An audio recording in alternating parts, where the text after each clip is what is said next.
talk, so please plug it in and make sure that it's going to behave itself.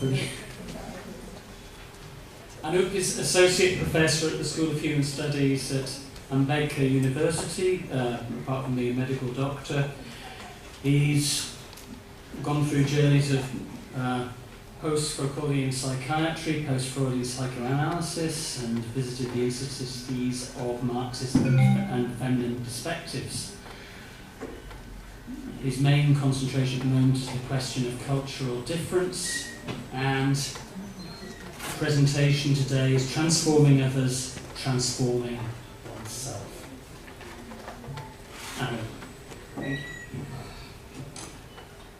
I'll stick to time because I think we're a little behind. We're so behind that we're just going to go straight into dinner.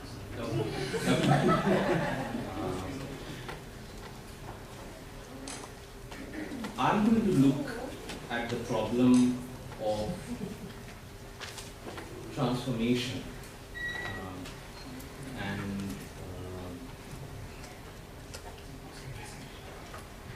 I have a PowerPoint for a change because I had to have one.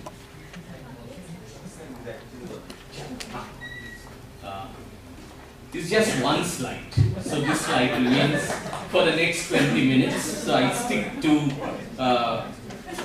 this slide and try to build on this. We have been trying for the last, I think, 4 or 5 years, making an attempt to see how we can make sense of action research or participatory action research, as Ayang Raje rightly pointed out, rendered fashionable in today's world, and anything fashionable makes me suspicious. And this has been done collaboratively. I have done it actually, so this one slide, whatever I'm sharing with you all, are not my ideas. They have been collaboratively born, I think. Whether it has led to co-liberation, I don't know. Some oppression, of course, has happened because of this, especially on students. But it has also taken many forms because of interventions by Nivedita and other Pradhanites, Deep, Kundalika, and many others, Ajay, Smita, Parijat, Varsha, I remember.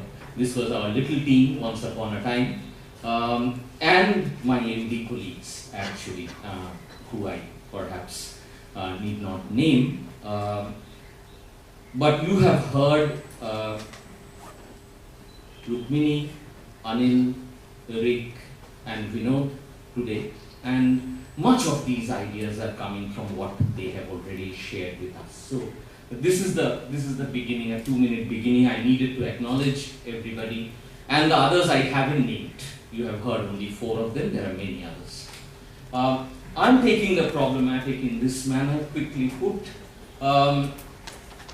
Our first problem in research, and I'm trying to understand what is participatory action research for us, what is action research, what do we make of it?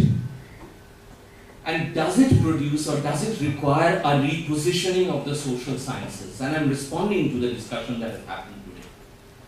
Our first problematic, and this is where we were stuck, I think, was our research on existing wrongs in Indian society. So, caste. And we needed to write on these wrongs, whatever was wrong over there.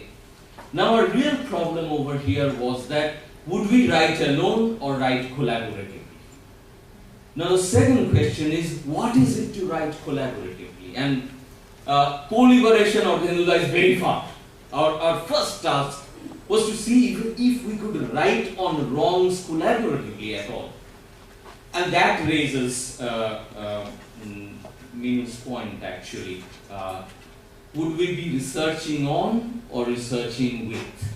And it was a difficult question for us. And I think many of us have struggled on this question, especially our MPhil Dev Prac students, development apprentices also perhaps, would we become co-researchers? Is it easy to become co-researchers? Did the Imaligura women, the 40 women, become Bhavya's co-researchers or Saroja, Rukmini's co-researchers? These are questions, a very difficult question to answer.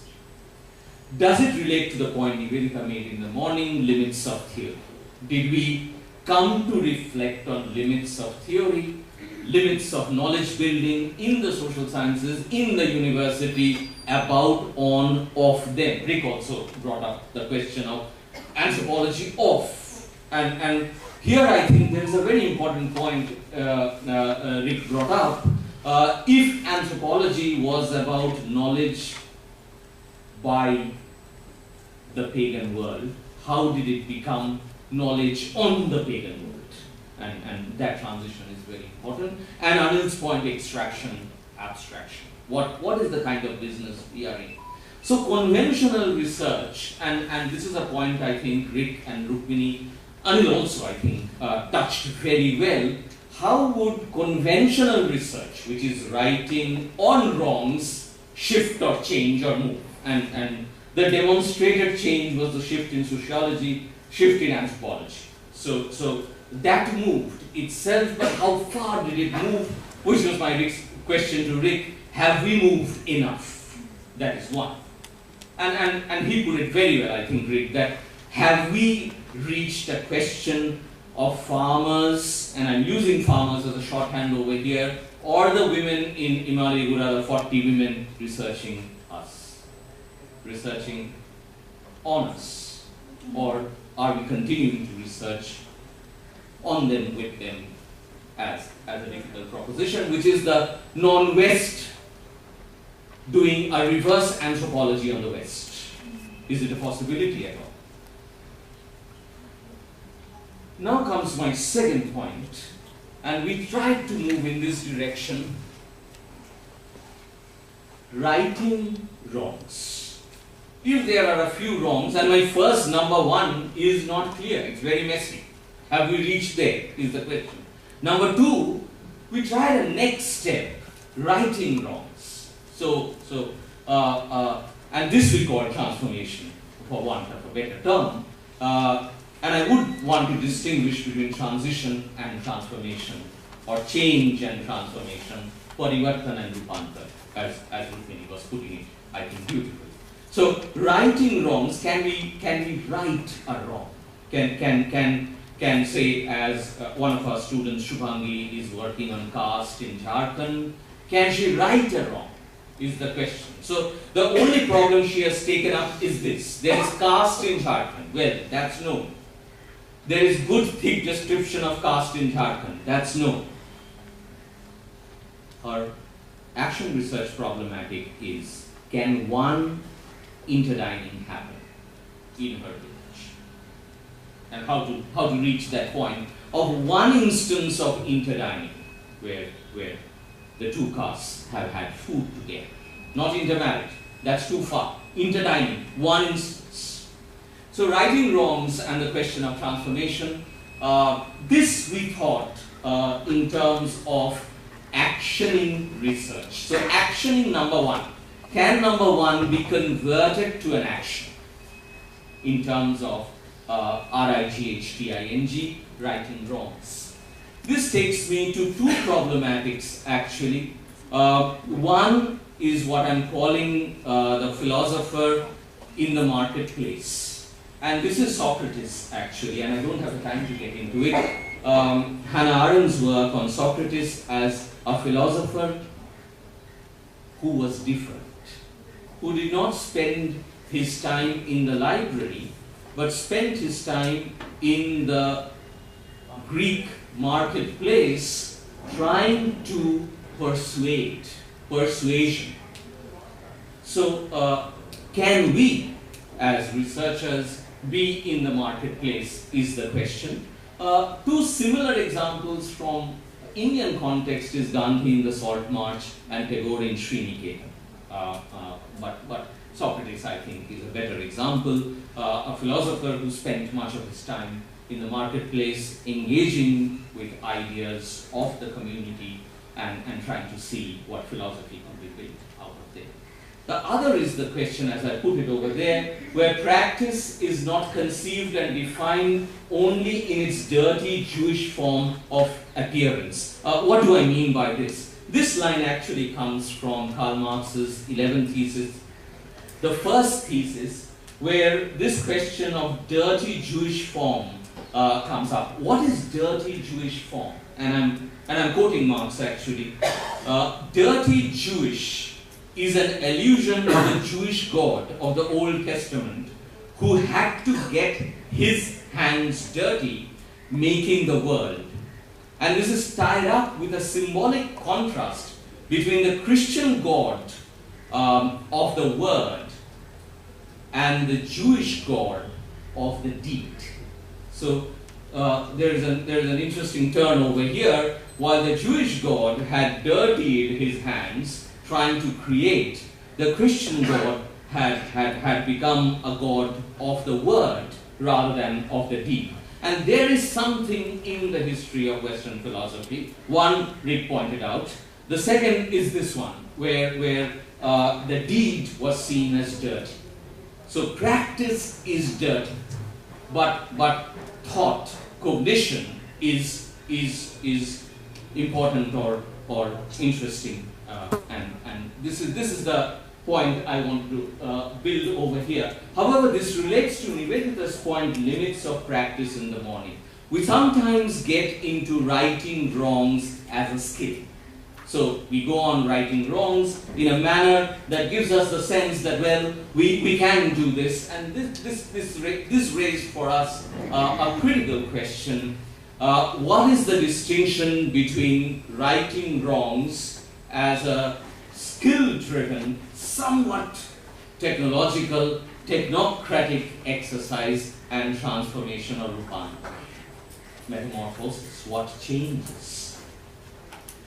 This takes me, and I'll read out a little part over here. I hope Chirshri and Nandini were here when I'm doing this, but it's okay.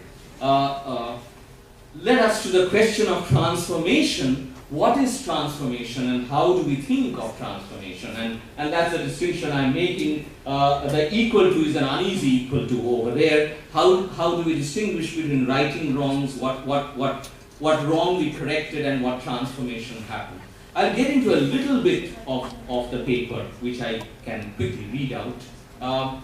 With respect to transformation, we were making three distinctions, and I'm not at all suggesting these are the only distinctions. It can be imagined in other ways. In my moments of madness, I have imagined it in this way. Transformation of self, transformation which is called political transformation, and three, transformation that could be called social transformation. This I have to explain in 5 minutes. 1. Political transformation, which is being increasingly handed over to political parties and is usually being imagined as transformation through the vote or in Marxist circles as revolution, quote unquote. Both imagine transformation in terms of a restructuring of usually state power. And this is where I wanted to respond. Here the belief or the assumption is that political transformation will be followed by a long-term, long-drawn, slower social transformation. However, the idea of the political and of power changed in the last couple of decades. Power is no more seen as concentrated or condensed in the state.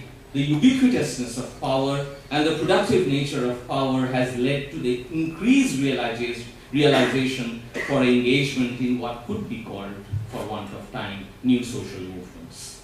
In other words, even within the framework of transformation or political transformation, the need for social transformation as going hand in hand with political transformation and not following political transformation has been felt.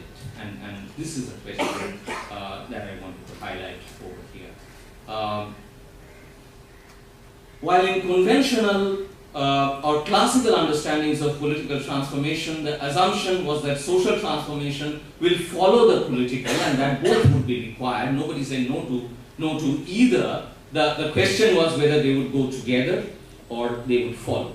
So that first the state apparatus changes and the social will change slowly. But in both, it would be interesting to note that the need for self-transformation, though reiterated at certain times in certain moral practices or ascetic practices, was not put to critical interrogation. Once again, the assumption was that the change of structure shall take care of the change of in the self or the subject, a point Vinod, who is, I think, our soul in development practice, repeatedly reminds us that Anup, nothing changed, shut up, okay? And if you are going to speak for 20 minutes, speak 15 minutes on success, but at least spend 5 minutes on failure. So I think that is an important point. A parallel working through on the ethics of the self or subject was not so much on the agenda. So this raises the question of the transformation of self. We remain a little skeptical now of political or social transformation that does not transform the self, at least significantly. The next point that I want to share with you all is the somewhat asocial nature of political transformation. So political orders change, governments change, state apparatuses seem to change, but the change sometimes remains a little asocial. And the question is whether new social movements, especially the way of going about socializing a political transformation or rendering it social, is a kind of question. Here, a little bit of self-doubt that we had. Social transformation increasingly is being handed over to a body of professionals, experts tied to the World Bank. However, social transformation is an older concept. Really? Oh, okay. Is an older concept and it could be revisited. Give me 2 minutes, I just wind up. Self-transformation so the only point I'm making is that social transformation need not be done only by experts, sponsored experts. A society, a village, a community, whatever problematic with the community question, could think of social transformation. Self-transformation, interestingly, is being handed to mental health professionals. And could there be other philosophies of self-transformation that are not mentalized or psychologized necessarily?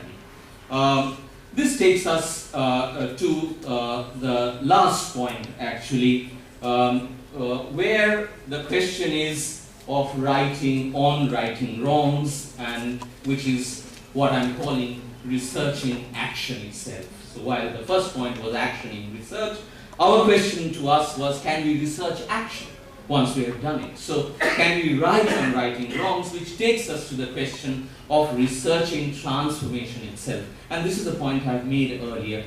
The right kind of transformation makes us happy. The left kind of transformation, the right kind of transformation makes us happy. The left kind of transformation also makes us happy. The right-wing kind of transformation makes us unhappy. But we don't know how transformation happens. So a need to research transformation remains on the agenda for us. I'll end with this one question with respect to the philosopher. The philosopher in the marketplace, does she redefine philosophy? Where philosophy is not an academic discipline, and I'm saying philosophy because the MPhil program is a master of philosophy. Where philosophy is not an academic discipline but a way of living. A way, art of living, counter to forms of fascism. Where the practice of philosophy is a way of becoming. Where philosophical activity is not a form of accumulating knowledge but an exercise. an exercise where philosophy is to form, transform, and not just to inform. Where philosophical practice was to transform oneself and the way one sees. Where philosophy was the practice of a certain way of living and speaking, a certain way of being with oneself and with others. Where philosophy is an exercise in self-transformation and world transformation. Thank you. I don't actually think I've got time for Anup to have any. Are there any absolutely burning questions? Can I ask for Gavin Ramsey to join us now? Thank you, Anup. Gavin Ramsey is a graduate of the University of Sydney and also the University of Queensland. He's been a senior policy